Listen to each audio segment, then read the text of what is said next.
There is such an extreme level of calm that it makes people look at you as if you were from another planet. Today you will discover exactly how to get there. Have you ever seen that person who never loses their composure? Who in the midst of total chaos, when everyone else is panicking, just takes a deep breath and solves it? While many are sweating during an important presentation, they speak as if they're chatting with a friend. While others are stuck in an argument, they respond with eerie calm. And you know what people say about this kind of person. Man, how does she manage to stay so zen? There's an ancient system created by the most legendary samurai in Japanese history that produces precisely this seemingly impossible kind of serenity. Miyamoto Musashi called it Gorin No, the Book of Five Rings. But it's not just a book of military strategy. It's a manual on how to transform your mind into an impenetrable fortress. When you understand how this system works and apply it to your routine, you will never again lose control in a stressful situation in your life. But there's a catch. This system isn't about relaxing and being zen. It's about something much deeper and much more powerful. It's about becoming completely unshakable. Before I show you how it works, I invite you to subscribe to the channel, like it below, and comment on a situation where you wish you'd stayed calmer under pressure. This helps the channel reach more people, and your feedback is important for me to improve future content. Thank you very much.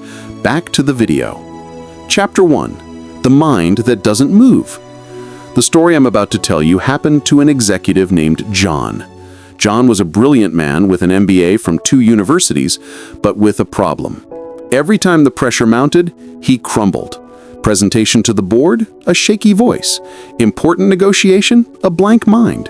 Conflict with the team, an emotional outburst. The pattern was always the same. Normal situation, complete confidence. First pressure, increasing anxiety. Maximum pressure, complete collapse. Then anger at oneself for having lost control again. John tried everything. Breathing techniques, mindfulness, even therapy. Nothing worked because he was struggling with something he couldn't even imagine. He was trying to control his emotions instead of becoming someone who naturally doesn't get upset. Until the day he discovered why Miyamoto Musashi had never lost a fight in 60 duels. And it wasn't just swordsmanship. It was something much deeper and much more frightening. Chapter 2. The Secret of the Immortal Warrior. Musashi wrote something that changed everything. The mind should be like water. When the water is calm, it reflects perfectly. When it is agitated, it cannot reflect at all. But here's what most people don't understand about this metaphor. He's not talking about becoming zen and relaxed. He's talking about developing what he called food ocean, the unshakable mind. In Musashi's duels, men died in seconds. There were no second chances, no time to calm down, no pause for a deep breath. It was life or death in fractions of a second, and in 60 duels, he never lost his composure once. He discovered something his brain hasn't yet grasped. Pressure isn't something that happens to you. Pressure is something you create in your own mind. When you feel pressure, your primitive brain interprets it as a life or death threat.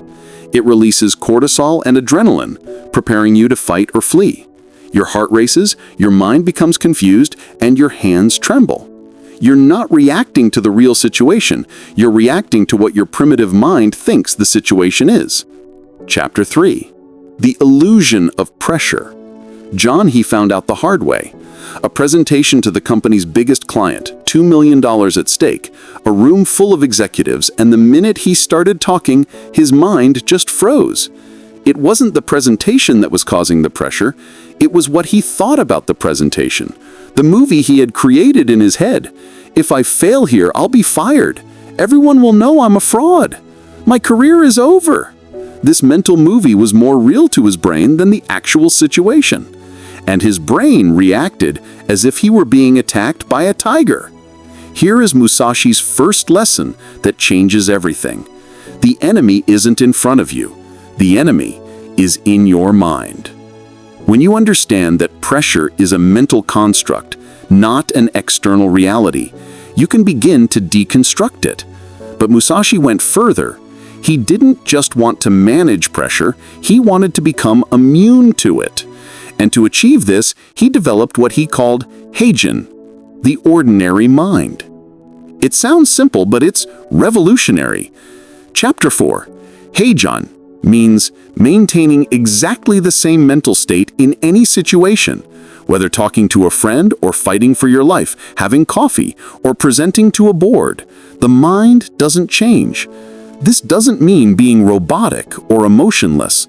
It means that your center, your essence, remains unshakable, regardless of what's happening around you. John began practicing this in a way that seemed crazy at first. He chose low-pressure situations and practiced maintaining exactly the same mental state he had when he was alone at home. Ordering coffee at Starbucks, same breathing, same posture, same calm. Talking to the boss, same calm. Simple negotiation, same focus. The first week was a disaster. Your body fought against it constantly. Your heart raced, your palms sweated, your voice trembled. This is normal. Your nervous system has been programmed to react to pressure for millions of years. You're reprogramming something very ancient. By the second week, something began to change. He noticed he could maintain calm breathing for longer before the system went into alert. By the third week, he spoke at a small meeting, maintaining much the same mental state he had at home. A Stanford University neuroscientist who has been studying stress responses for 18 years discovered something fascinating. When you consciously practice maintaining the same neurochemical state in different contexts, you literally rewrite the neural pathways responsible for the stress response. The brain learns that the situation is not a real threat. One of the mechanisms used to reprogram these neural pathways is exposure to stressful situations. You can't overcome a problem if you don't face it head-on. Don't worry, this doesn't mean you need to leave this video and instantly confront your problem. You need to prepare for it, just as John did, training with smaller, less stressful situations. But he understood that sooner or later, he would have to face the demons that haunted him.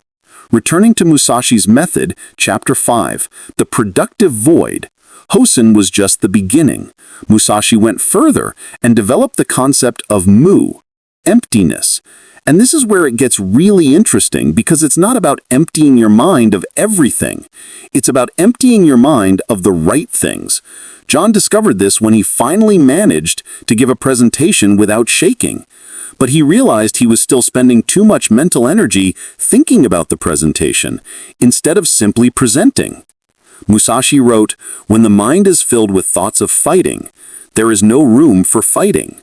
Translation, when you're thinking about how not to get nervous, you can't focus on what really matters.